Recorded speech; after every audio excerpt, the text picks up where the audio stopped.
6:30 ಆಗಿತ್ತು. 6:30 ಅಷ್ಟರಲ್ಲಿ ಬಂದು ನೋಡಿದಾಗ ಮಗು ಬೆಡ್ ಮೇಲೆ ಮಲಗಿತ್ತು.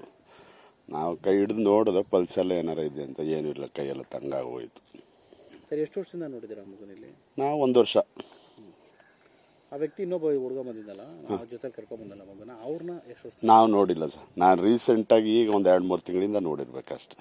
ಅಂದರೆ ಅವ್ನು ಯಾರೋ ವಾರಕ್ಕೂ 15 ದಿನಕ್ಕೆ ಒಂದ್ಸಲಿ ಬರ್ತಾ ಇರೋನೇನೋ ನಾವು ವಾಕ್ ಕ್ಲಿಕ್ ಮಾಡ್ಬೇಕಂತ ನೋಡೋದು ಅಷ್ಟೇ, ನೋಡ್ತಿದ್ವಿ. ಹೆಂಗೆ ಆ್ಯಕ್ಚುಲಿ ಮರ್ಡರ್ ಮಾಡಿದೆ ಸರ್? ನನಗೆ ಇಲ್ಲೆಲ್ಲ ಜನ ಎಲ್ಲ ನಾವು ಇರಲಿಲ್ಲ ಆ್ಯಕ್ಚುಲಿ. ಎಲ್ಲ ನಾವು ಹೇಳಿದ್ದು ಹೊಡ್ಕೊಂಡು ಕರ್ಕೊಂಬಂದ ಅಂತ ಇವರೇ ನೋಡಿದವ್ರಿಗೆ ಹೇಳಿದ್ರು ಅಷ್ಟೇ. ಸತೀಶ್ ಅಂತ ಆಯ್ತಾ ಸರ್ಕಲಿಂದ ನಾನು ಅಲ್ಲಿ ಪೆಂಡಲ್ ಆಗ್ತಾ ಇದ್ದಲ್ಲ, ಅಂಕಲ್ ಅಂತ ಮಗು ಕೂಗ್ಕೊಂತು. ಆ ಮನೆಯವರೆಲ್ಲ ನನ್ನ ಕರೆದ್ರು, ಮಗು ಏನೋ ಅಂಕಲ್ ಅಂತ ಕೂಗ್ತದೆ ನೋಡಿ ಅಂತ ನನಗೆ ಹೇಳಿದ್ರು. ನಾನು ಅವಾಗ ಮಾತಾಡ್ಬಿಟ್ಟು ಯಾಕೆ ಹೊಡಿತಾ ಇದೆಯಾ ಅಂತ ಹೇಳಿದೆ. ಹೇಳಾದ್ಮೇಲೆ ಒಂದು 20 ನಿಮಿಷಕ್ಕೆ ನಾನು ಅಲ್ಲಿ ಹೋದೆ. ಬರೋ ಅಷ್ಟೊಳಗೆ ಈ ಇನ್ಸಿಡೆಂಟ್ ನಡೀತು. ಈ ಸಾರು ಬಂದ್ರೆ ನಾವು ಬಂದ. ಆಮೇಲೆ ಅವ್ನು ಬಿಫೋರ್ ಆಗಿರೋದು ಅವ್ರ ಅಜ್ಜಿ ಬಂದು 1.5 ತಿಂಗಳಾಯ್ತು ಎಕ್ಸ್ಪೈರ್ ಆಗಿ. ಅದಕ್ಕೆ ಮುಂಚೆ 15 ದಿವಸ ಮುಂಚೆ ಇದೇ ಮನೇಲಿ ತಾಲಿ ಕಟ್ಟಂತ ಆ ಎಮ್ಮನಿಗೆ. ಅದು ನಾವು ಯಾರೂ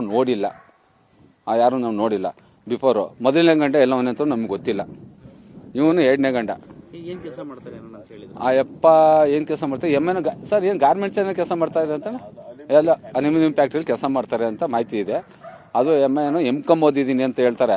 ಆ ಎಮ್ಮ ಯಾವ ಕಾಲೇಜರು ಅಂತ ACP ಮೇಡಮ್ ಕೇಳಿದ್ರು, ಕಾಲೇಜ್ ಹೆಸರು ಗೊತ್ತಿಲ್ಲ ಅಂತೇಳಿ. ಆಮೇಲೆ ಅನಾಥಾಶ್ರಮ ಬದಿ ಹಂಗೆ ಹೇಳಿದ್ರು. ನಾವು ಅಷ್ಟು ಮಾಹಿತಿ ಮಾತ್ರ ತಿಳ್ಕೊಂಡು ರಾತ್ರಿ ಮಗು ಗೌರ್ಮೆಂಟ್ ಸ್ಕೂಲ್ಗೆ ಹೋಗ್ತಾ ಇತ್ತು. ನಾವು ಬಾಡಿ ತೊಗೊಂಡೋಗೋನು 12ವರೆಗೂ ನಾವು ಇದ್ದು ಅಷ್ಟೇ.